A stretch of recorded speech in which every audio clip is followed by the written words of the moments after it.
Hi everybody, Andy Wax, Wood and Leather Doctor of Mount Laurel, New Jersey. Thank you very much for tuning in. And before we do anything else, please just take a second. I don't want you to smash the like button or the subscribe button. Just click on them. Just take a second. I'll wait.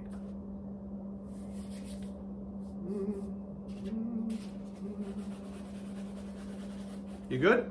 Okay, I'm good too then. Thank you very much for doing that. So, we've got something new, but first just want to apologize. It's been forever since I've done any of these videos. We've just been super busy, and I'm certainly not complaining. Thank you very much to all my customers who allow me to take care of their furniture, but I just haven't had time. So now that I'm taking a week off between the holidays and New Year, I thought it was a good time to do one of these pieces that was dropped off just a few minutes ago. So let's have a look. So what we have here is a really nicely upholstered genuine leather Ottoman, and my father used to call them hassocks. I think a hassock is one like this where it's really big and you can sit on it. Otherwise, an Ottoman is more of a footrest. You could Google that and check me on it, but I think that's what it is. But anyhow, you can see as I zoom in, you can see what we have here is a failure to communicate. No, that's from a movie. What we have here is the leather has been punched in and the foam has been a little crushed, and this is the problem. So what I want to do is, I think the first thing I want to do is I want to take some polyfill, which is right here. Take some polyfill and I want to stuff this thing so that it kind of gives me some shape and some backing to work against, because I can't really bond this back together if I don't have a nice flat surface. So the first thing that I want to try, and again, it's all trial and error until you find the right way. So the first thing that I want to do is I'm going to restuff this like this here. And I'm going to give it some more body so that when I press these guys together, it'll give me a flatter, more even surface. At least that's my intention anyway.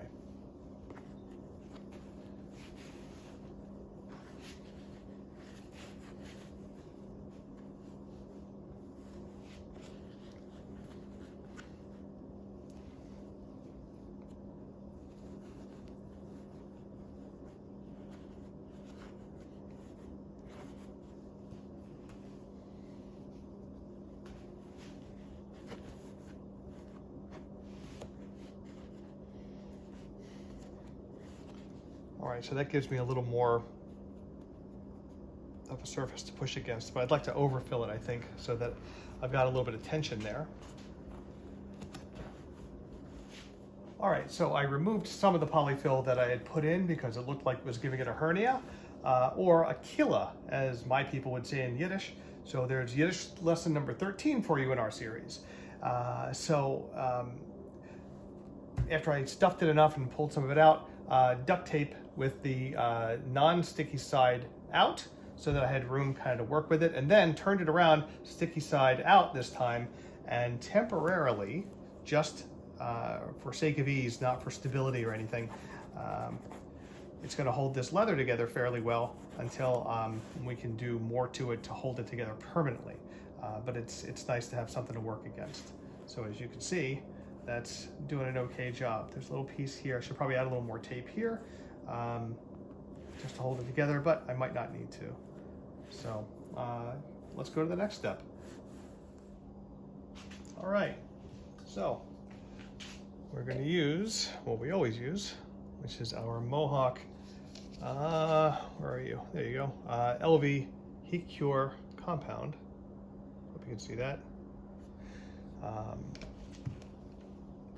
So I'm going to just put some here. We'll start with one section at a time.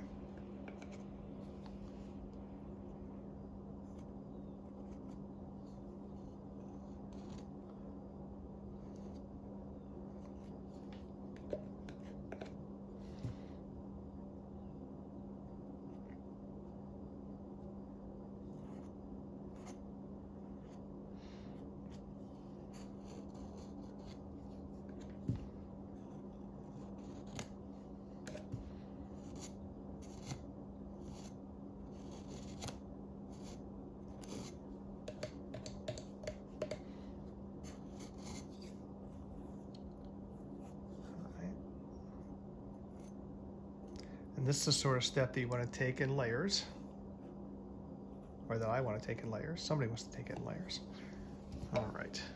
Now, I'm using a graining paper, and this graining paper has a very subtle grain to it. I don't know if you can see that, but has a very slight pattern to it. And even though this has a lot of marks and stuff on it, the grain itself is also kind of tight. So this is the one I'm going to use. And the iron should be hot enough now. Yep, oh boy, sure it is. All right, let me back it down a little. Okay. All right, so let's just do this one section and see how it goes. That's better.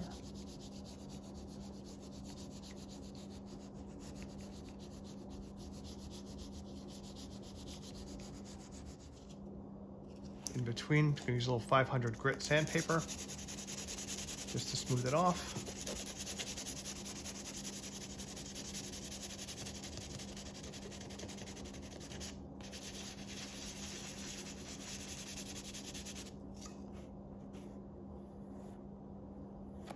See?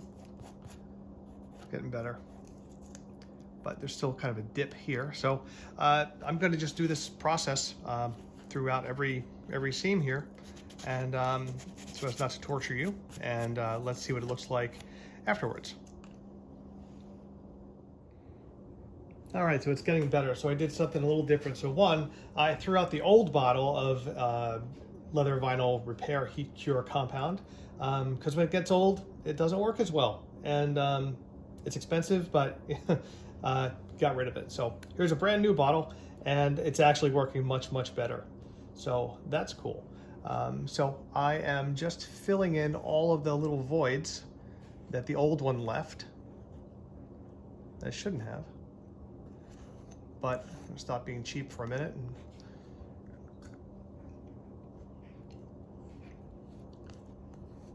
So I'm really just kind of going over the whole area so that everything is nice and smooth. And even though, yes, this leather has texture, which I'm putting back with the paper grain mold, it's not very severe, and I would rather cover up all of the voids and make it uniform looking.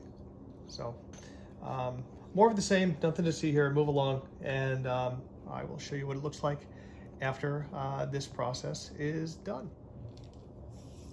All right, so the aerosol that I'm using is the copper tone color from Mohawk. Mohawk does not pay me to do any of their advertisements, with probably good reason. But I use their stuff anyway because they are kind of the only game in town, and it works really well, so that's fine.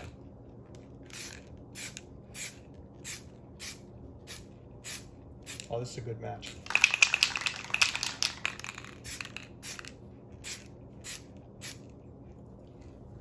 A little light maybe, but that's okay. There are a lot of light tones in it as well, so we'll tone it after.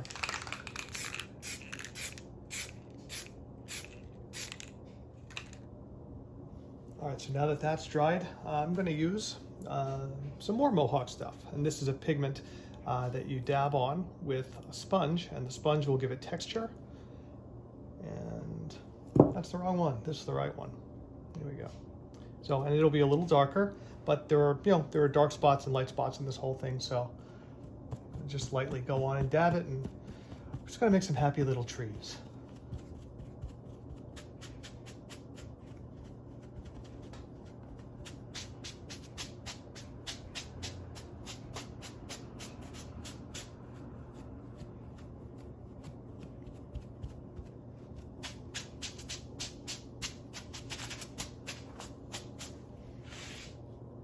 Better.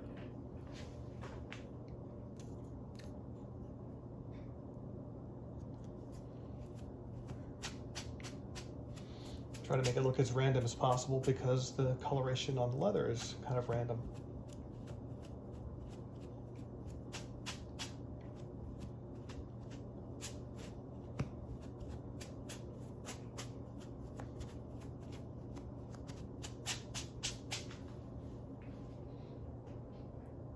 Yep, getting there. I think we're gonna try another color. Let's try this Sonoma brown. There are just a bunch of tones in here. Let's see how this works. A little more red. And some more happy little trees.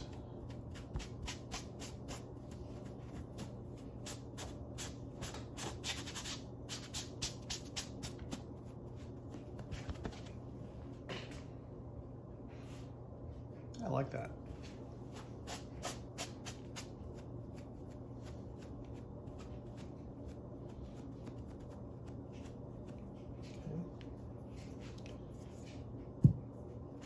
I think I'll just coat some more copper tone back on it, and I'm going to put on my respirator. Stuff works great, but it stinks to high hell.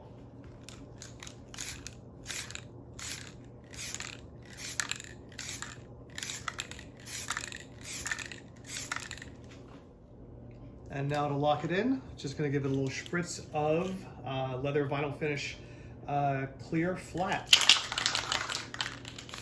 Do the whole panel. Keep it uniform looking.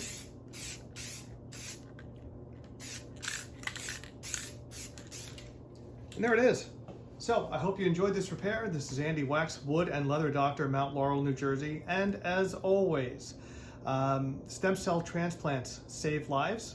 And I know that leukemia has touched our family, and a stem cell transplant from a donor made our lives livable again. So please go to giftoflife.org or bethematch.org and see if you too can be a donor. There are instructions there of what to do. And if you decide that being a donor isn't quite right for you, please consider some donations for folks to get testing kits that could theoretically save lives. So again, thank you very much, and have a great day. Stay safe out there.